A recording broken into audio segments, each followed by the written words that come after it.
تھے ہمارے نا بچے بہت زیادہ آسانی مانگتے ہیں۔ اقبال نے کہا لہو مجھ کو رلاتی ہے جوانوں کی تن آسانی۔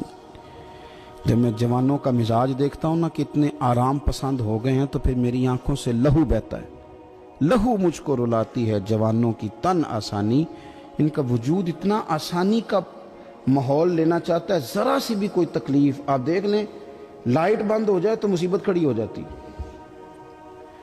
کسی جگہ چند منٹ کے لیے، آدھے گھنٹے کے لیے ٹریفک بند ہو جائے تو مثلاً کیا ہو جائے گا، لیکن یہ کہ طبیعتوں میں تلخی، اور جب وہ گاڑیاں آہستہ آہستہ چلتی ہیں تو ایک دوسرے سے آگے بڑھنے کی وہ شدت، وہ ہمارے مزاج میں ایک دوسرے کے بارے میں دل میں بڑے بڑے جملے، کیوں؟ اس لیے کہ ہماری طبیعت آسانی پسند ہے۔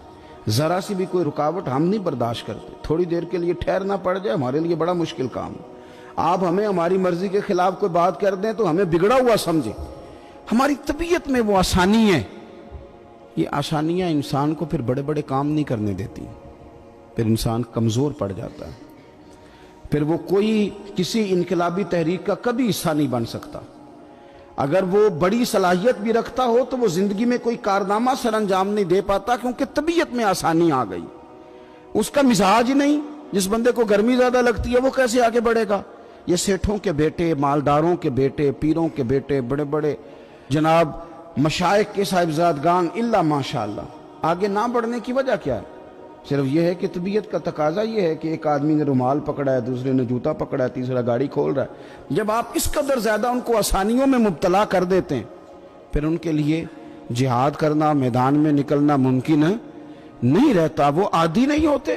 امام حسن اور امام حسین رضی اللہ تعالی عنہما نے جہاد اس لیے کر لیا تھا، بچپن میں ہی 7-8 سال کی عمر تھی تو ماں 3 دن روزے رکھوایا کرتی تھی۔ وہ 3 دن روزے رکھتے تھے، اور افطار کا وقت آتا تھا تو جو کچھ پکا ہوتا تھا وہ بھی اٹھا کے غریب اور مسکین کو دے دیا کرتے تھے۔ تو انہیں تو عادت تھی بچپن سے ہی۔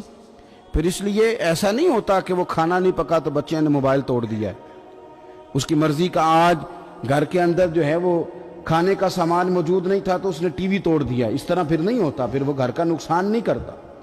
ہمارے مزاج میں جو بے پناہ آسانی ہے، مرضی کا کھانا ہے، مرضی کا پہننا ہے۔ اب ہمارے کپڑے پرانے نہیں ہوتے، اب ڈیزائن بدل جاتا ہے۔ اب وہ کہاں چونکوں میں وہ لوگ بیٹھے ہیں جو جوتیاں گانٹھا کرتے تھے، اب کہاں وہ وقت گیا کہ جب توڑے میں ڈال کے سارے گھر کے جوتے لے جائے جاتے تھے اور ان کو گانٹھا جاتا تھا۔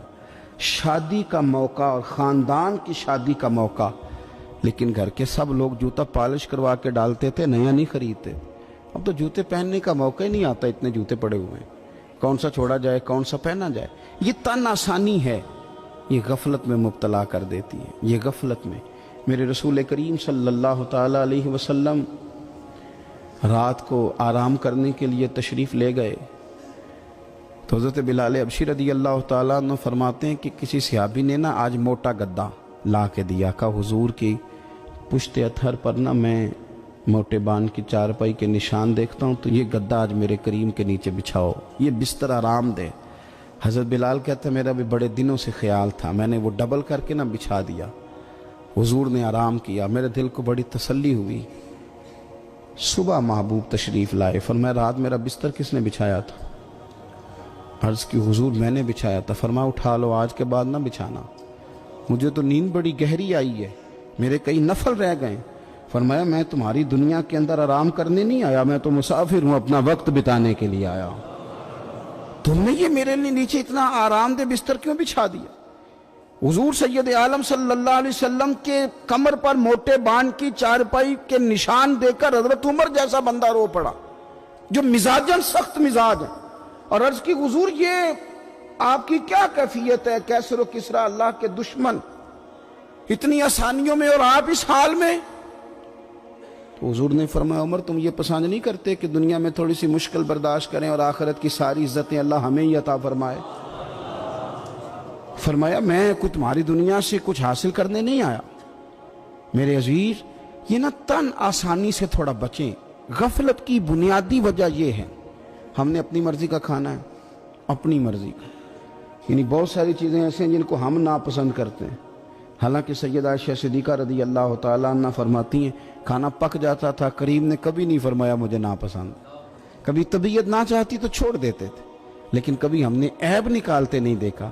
بھائی تن آسانی ہمیں غافل کر رہی ہے، ہم سوتے ہی اس بستر میں جو سویرے آنکھ کھلنے نہیں دیتا، ہم نے اوڑھ ہی وہ والے بستر لیے ہیں، ہم نے کمرے اس طرح بند کیے ہیں کہ وہاں تو ہوا مشکل سے آتی، تو آواز کسی کی کیسے آئے گی؟ دادا آوازیں دیتے رہے فجر کا وقت ہو گیا، والد کہتے رہے، مؤذن نے روز اذان پڑھی، پر چونکہ ہم نے کمرہ ہی بڑا آرام دہ بنایا تھا، ہم نے قریب کوئی چیز آنے ہی نہیں دی۔ یہ تھوڑے دن پہلے ہمارے شہر کا واقعہ، ایک صاحب نے ضلع گجرانوالہ کے ایک گاؤں میں ایک صاحب نے کیا کیا ہے، انہوں نے کہا کہ جناب میں تمہیں روز منع کرتا ہوں کہ اذان پڑھا کرو، بعد میں نعت نہ پڑھا کرو، سونا ہوتا ہے، اذان ہو گئی ختم ہو گئی، تم ایک نعت بھی سناتے ہو۔ اسی بات پر اس شخص کو باہر بلایا اور گولی مار دی، بندہ مار دیا، تو میری نیند میں خلل واقعہ کرتا ہے، تو وہ تو ابدی نیند سو گیا ہے، تو کیا آپ ساری عمر جاگتے رہیں گے؟ آپ کو بھی سونا ہے، آپ کو بھی جانا ہے، قبر میں پہنچنا ہے۔ یہ غافلوں والی جو زندگی ہے نا، یہ تباہ کر دیتی ہے، تباہ۔ اور بہت سارے لوگ ایسے ہیں پھر ان پر پکی مہریں لگ جاتی ہیں، پھر وہ جاگنا بھی چاہے تو آنکھ نہیں کھلتی، پھر اٹھنا بھی چاہیں تو بیداری نہیں ہوتی، اس لیے کہ سوتے کو جگانا آسان ہوتا ہے، جاگتے کو جگانا بڑا مشکل کام۔ حضرت ابو بکر صدیق رضی اللہ تعالیٰ عنہ امیر المومنین ہیں، آپ نے کبھی آسانیاں دیکھی ہیں؟ گورنر کے گھر میں، وزیر اعلیٰ کے گھر میں، وزیروں کے گھروں میں کیا نظام ہے، کیا جناب دنیا ہی الگ ہے۔ کبھی سیٹھوں نوابوں کے ہاں آپ دیکھیں کس طرح کا جناب ان کا رہن سہن ہے، بالکل دنیا ہی اور ہے۔ حضرت ابو بکر صدیق امیر المومنین ہیں، پیاس لگی تو پانی مانگا، لوگوں نے شہد ملا کے پانی پیش کیا، پانی منہ کے قریب گیا تو جناب صدیق اکبر کے بغیر کسی اختیار کے چھم چھم آنسو بہے، اتنا روئے کہ لوگ کہتے ہمیں پتہ کوئی نہیں تھا بات کیا ہے، پر ابو بکر کا رونا دیکھ کے ہمارا بھی رونا نکل گیا، پتہ نہیں تھا ہوا کیا ہے، کس وجہ سے رو رہے ہیں یہ نہیں پتا تھا، ان کو روتے دیکھا تو ہم بھی رو پڑے۔ دیر تک وہ آہیں لیتے رہے، سسکیاں بھرتے رہے، آنسو بہاتے رہے، تڑپتے رہے، لوٹ پوٹ ہوتے رہے، عجیب کیفیت ہم نے دیکھی۔ بڑی دیر کے بعد وہ سنبھلے، عرض کی امیر المومنین ہمیں بھی بتلائیے، اتنے آنسو۔ جناب صدیق اکبر رضی اللہ تعالیٰ عنہ فرمانے لگے، میں ایک دن حضور کی بارگاہ میں حاضر تھا، تو نبی کریم علیہ السلام کسی چیز کو فرما رہے تھے، ہٹ جا، مجھ سے دور ہو جا، مجھ سے دور ہو جا، مجھ سے دور ہو جا، تو فرماتے ہیں میں نے بعد میں عرض کی حضور آپ کس چیز کو ہٹا رہے تھے؟ تو حضور فرمانے لگے میرے پاس دنیا آئی تھی، تو میں نے اسے کہا تو مجھ سے دور ہو جا، میرے قریب نہ، دور ہو جا، تو حضور فرماتے ہیں وہ مجھ سے چلی گئی، پر جاتی دفعہ کہہ گئی ہے کہ حضور آپ نے تو مجھے اپنے سے دور کر دیا، پر آپ کے بعد والے مجھ سے بچ نہیں سکیں گے، وہ مجھے قبول کر لیں گے، وہ مجھے بڑی بڑی سیف الماریوں میں جگہ دیں گے، وہ تجوریوں میں بھر لیں گے، وہ مجھے رکھ لیں گے، پسند کر لیں گے۔ حضور نے فرمایا تو ہٹ جا۔